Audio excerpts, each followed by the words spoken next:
Neste vídeo vamos falar sobre estrutura financeira da empresa, equilíbrio financeiro de médio e longo prazos. Vamos analisar alguns indicadores, rácios de endividamento, estrutura e solvabilidade, nomeadamente autonomia financeira, que mede a cobertura do ativo por capitais próprios, o endividamento, que vai medir a cobertura do ativo pelo passivo, e o rácio de solvabilidade, que nos vai permitir medir a cobertura do passivo por capitais próprios.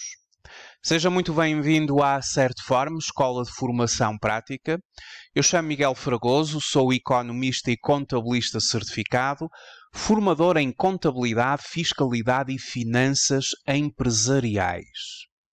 Este vídeo faz parte da rúbrica Trate a Contabilidade por Tu e quero agradecer-lhe muito estar a visualizar este vídeo. Na Certform desenvolvemos um conjunto de cursos fortemente práticos, muito orientados para as necessidades do mercado de trabalho. Em certform.pt pode consultar toda a nossa oferta formativa. Os nossos cursos online, 100% online, permitem que faça a sua formação a partir de qualquer parte do mundo. De Portugal, de fora de Portugal. Os nossos cursos vão permitir que possa obter as competências para enfrentar os desafios do mercado de trabalho com a preparação adequada. Relativamente a esta matéria, João Carvalho das Neves refere que a estrutura financeira caracteriza-se pela importância relativa das diferentes fontes de financiamento, os chamados recursos financeiros, comparativamente com as diferentes formas de aplicações desses recursos. A teoria tradicional em que estes tipos de análise se baseiam evita estabelecer regras fixas que ditem a estrutura, composição e relação entre origens e aplicações no balanço, indicando, no entanto, alguns princípios orientadores. Primeiro princípio: a solidez e o equilíbrio financeiro estarão tanto mais assegurados quanto maior for o capital próprio por comparação com o capital alheio. O capital alheio é o passivo. Se usar capital alheio, quanto maior for o capital alheio de médio e longo prazo, tanto melhor para a solidez e equilíbrio financeiro. A estrutura financeira será tanto mais sólida quanto mais os capitais permanentes cobrirem os ativos fixos. E também, quanto maior a rendibilidade do capital investido em relação ao custo do capital alheio, tanto melhores as condições para melhorar o equilíbrio a prazo. Eu tenho um caso prático que preparei para abordar a temática que inicialmente estive a introduzir aqui neste mesmo vídeo, na introdução.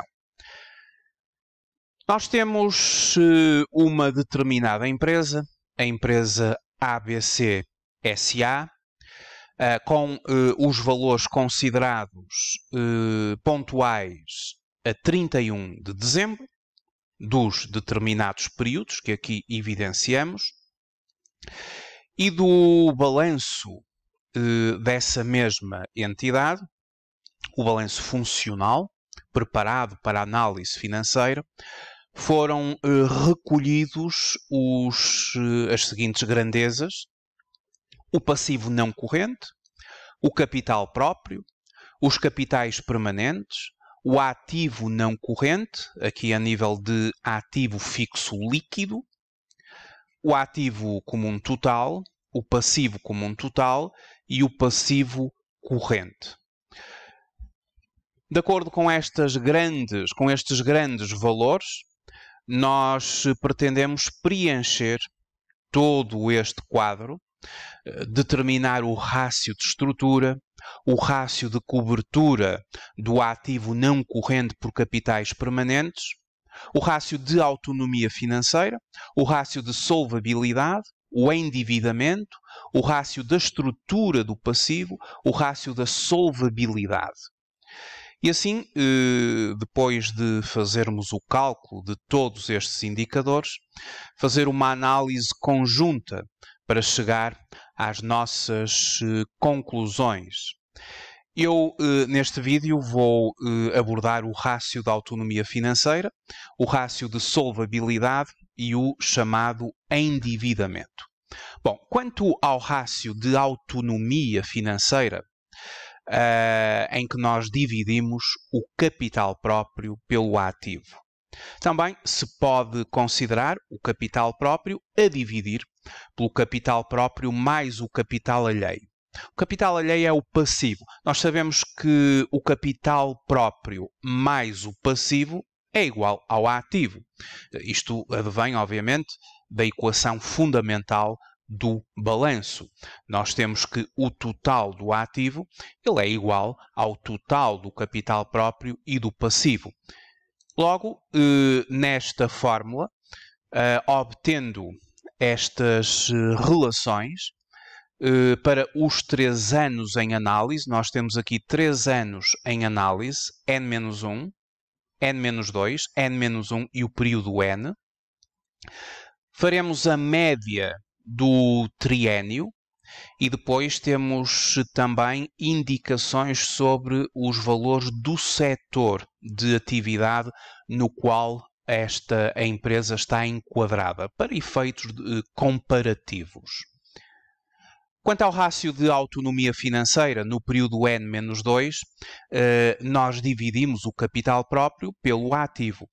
Em N-2, o capital próprio desta empresa era de 16.731.656,47 e aqui está. E o respectivo ativo, o ativo que temos aqui, era de 40.929.958,33. E depois fizemos o mesmo para os restantes anos. Obtivemos neste quociente, que vai medir a cobertura do ativo por capitais próprios. No primeiro período, eu multipliquei por 100 para obter uma percentagem. Para dizer que a autonomia financeira é de 40,88%, ou de 40,10%, ou de 39,79%. No entanto, neste quadro, eu coloquei os valores decimais. Tanto faz, podemos multiplicar por 100 para apresentarmos em percentagem ou deixar os valores ficar como 0 ponto qualquer coisa. No primeiro, no ano N-2, temos então 0,4088. Em N-1 temos 0,4010. E no período N, a autonomia financeira de 0,3979. A média do triênio, 0,4025, que comparativamente com o setor de atividade, esta empresa apresenta-se com um rácio de autonomia financeira superior à média do setor. Vamos então fazer uma interpretação deste indicador, deste rácio. O rácio de autonomia financeira, ele é o complementar ao rácio de endividamento. Por sua vez, o rácio de endividamento ele é dado pela relação dividindo o passivo pelo ativo, como já referi. O rácio de autonomia financeira mede a independência da empresa face ao capital alheio e representa a proporção do ativo que é financiado pelo capital próprio. O rácio evidencia a percentagem das aplicações a serem financiadas pelo capital próprio. Quanto maior a proporção dos capitais próprios no financiamento do ativo da empresa, maior a autonomia face a terceiros. Eduardo Sá Silva refere em relatório económico-financeiro que é recomendável que o rácio da autonomia financeira não seja inferior a 33%. É também uma opinião que se estende à maioria da literatura financeira. Estes 33%. Deve-se também comparar este rácio com o rácio da autonomia financeira do setor onde a empresa se enquadra. E no nosso caso, como eu já tinha dito, nós temos boas autonomias financeiras ao longo do triênio. A média é uma média elevada, a média do triênio, que por sua vez é acima da média do setor, o que indica que a nossa empresa é uma empresa conservadora neste caso da autonomia financeira. Se o rácio da autonomia financeira da empresa for superior, que é o nosso caso, ao rácio da autonomia do setor, tal indica uma posição mais conservadora que o setor. Este rácio da autonomia financeira, ele é muito utilizado pelos analistas de crédito na avaliação do risco inerente. Portanto, é um rácio muito importante quando uma empresa pretende obter financiamento, por exemplo, da banca. É um dos indicadores que os avaliadores, os analistas de crédito vão ter em conta. Portanto, relativamente ao indicador de autonomia financeira, ao longo do triênio, a empresa ABC apresenta uma significativa autonomia financeira com cerca de 40% das aplicações, ou seja, do ativo, a serem financiadas por capital próprio. Em N-2 esteve acima dos 40%, em N-1 também, em N ligeiramente abaixo, aliás, se fizéssemos aqui um arredondamento, até ficaria nos 40, mas eu resolvi colocar aqui as 4 casas decimais. A média do triênio também acima dos 40, portanto acima dos tais 33% que a literatura financeira refere e que recomenda que este rácio não seja inferior aos tais 33%. Um rácio que complementa este rácio é o rácio de autonomia alargado, em que se consideram, para além do capital próprio, outros fundos disponibilizados pelos acionistas, sócios da empresa, nomeadamente os chamados suprimentos, que são financiamento dos sócios à própria entidade. Considera-se a proveniência de qualquer fundo, dos acionistas ou sócios, independentemente da forma jurídica, assim refere Eduardo Sá Silva em relatório económico e financeiro. Temos então aqui o indicador rácio de autonomia financeira, mas alargado, em que contemplamos também a componente financiada por acionistas e sócios, nomeadamente os suprimentos. Quanto ao rácio de solvabilidade, a solvabilidade mede a cobertura do passivo por capitais próprios. Determina este indicador o grau de cobertura do passivo por capitais próprios e vai refletir o risco que os credores correm. Pelo que nós também podemos considerar que o rácio de solvabilidade resulta do quociente capital próprio, capital alheio, porque o passivo é também aquilo a que se denomina pelo capital alheio.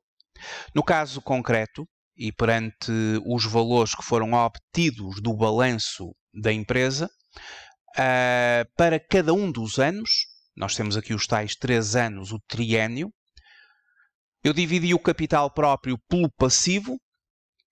No ano N-2, temos o capital próprio, 16.731.656.47, e temos o passivo de 24.189.301.86. Dividi as duas grandezas também nos anos N-1 e período N. Desta forma, obtive para o ano N-2 0.6916, para o ano N-1 0.6694 e para o ano N 0.8488. Isto o capital próprio a dividir pelo passivo. Passei então os respectivos valores para o rácio de solvabilidade, uma vez que o nosso objetivo neste caso prático é preencher todo o quadro. Temos então valores acima de 0.5 em cada um dos períodos, a média do triênio, ou seja, os 3 valores dividindo-os por 3, portanto 0.7366 corresponde à média do triênio. Não temos aqui indicação do setor de atividade. O que é que nós podemos concluir sobre o rácio de solvabilidade, ou seja, o grau de cobertura do passivo por capitais próprios e que reflete o risco que os credores correm? Solver uma dívida significa pagar uma dívida. Uma empresa que apresenta solvabilidade significa que terá meios à sua disposição para satisfazer todos os compromissos de dívida. De acordo com Neves, João Carvalho das Neves, em Análise e Relato Financeiro, uma visão integrada de gestão, na análise financeira, o estudo da solvabilidade implica saber se os ativos que a empresa tem ao seu dispor lhe possibilitam o pagamento de todas as responsabilidades pecuniárias. Se uma empresa não tem solvabilidade, então dir-se-á que está falida. O rácio de solvabilidade mede o grau de cobertura do passivo por capitais próprios. Este indicador reflete o risco que os credores correm. Quando inferior a 1, existe risco para os credores, uma vez que o capital próprio não assegura a totalidade do passivo. O equilíbrio financeiro a médio e longo prazo pode estar comprometido para valores inferiores a 0.5. O equilíbrio financeiro a médio e longo prazo pode estar comprometido para valores inferiores a 0.5. Os nossos valores são sempre superiores a 0.5 ao longo do triênio. Obviamente que o ideal era serem superiores a 1. Temos que no ano N já há um aumento significativo comparativamente aos períodos anteriores. Esta cobertura do passivo por capitais próprios aumenta já no período N. Portanto, está a ter uma evolução. Desceu um pouco de N-2 para N-1, mas depois passa para 84,88% ou 0,8488 relativamente ao período N. Quando superior a 1, tal significa que a empresa detém capital próprio suficiente para poder assegurar a cobertura da totalidade do passivo. E, por razões de prudência, será recomendável que a empresa consiga manter o rácio de solvabilidade acima de 1. Obviamente, quando ele é rigorosamente 1, significaria que o capital próprio seria igual ao capital alheio. Na análise financeira é muito frequente usar-se um indicador que é o inverso deste. e que se denomina o debt to equity. O debt to equity resulta do quociente capital alheio, capital próprio. Divido o capital alheio pelo capital próprio. E aqui vou medir a cobertura de capitais próprios relativamente a capitais alheios. Outro indicador que nós calculamos é o indicador do endividamento, o terceiro indicador. Relativamente ao endividamento, o rácio do endividamento resulta de dividir o passivo pelo ativo. Ou, conforme eu já disse, pela equação fundamental do balanço, o ativo é igual aos capitais próprios mais o passivo, podemos dividir o capital alheio, que representa o passivo, pelos capitais próprios mais passivo, cuja grandeza é igual ao ativo. Foi aquilo que eu fiz, dividi o passivo pelo ativo neste conjunto de elementos do triênio.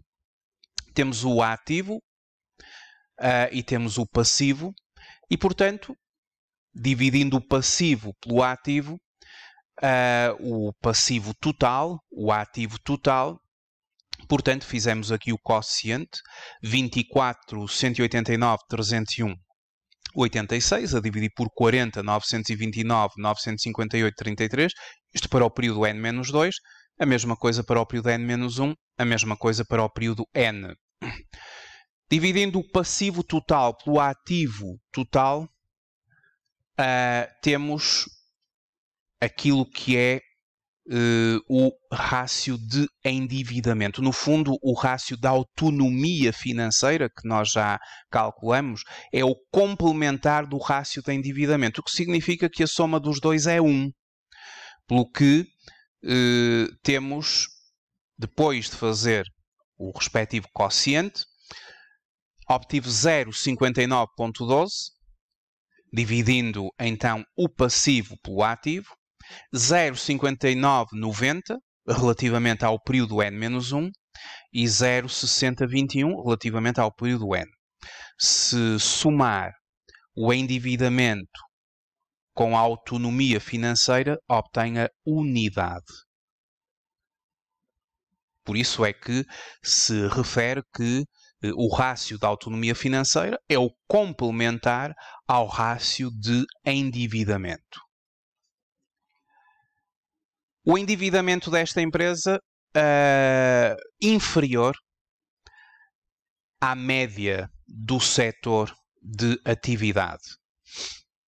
Em termos de média do triênio, 0,5974. A empresa apresenta um grau de autonomia financeira, um rácio de autonomia financeira acima do setor de atividade, o que é muito bom, e valores altos, acima dos tais 0,33, a que os autores da literatura financeira nos indicam. E do ponto de vista de endividamento, o nível de endividamento é inferior àquilo que é a média deste setor onde a empresa se enquadra. Fica então feita assim uma breve análise a estes indicadores, sendo que neste quadro teremos outros para proceder ao seu cálculo e assim fazer uma análise mais completa relativamente ao equilíbrio financeiro e à estrutura financeira da empresa. Muito obrigado por ter visualizado este vídeo. Até breve, até uma próxima oportunidade.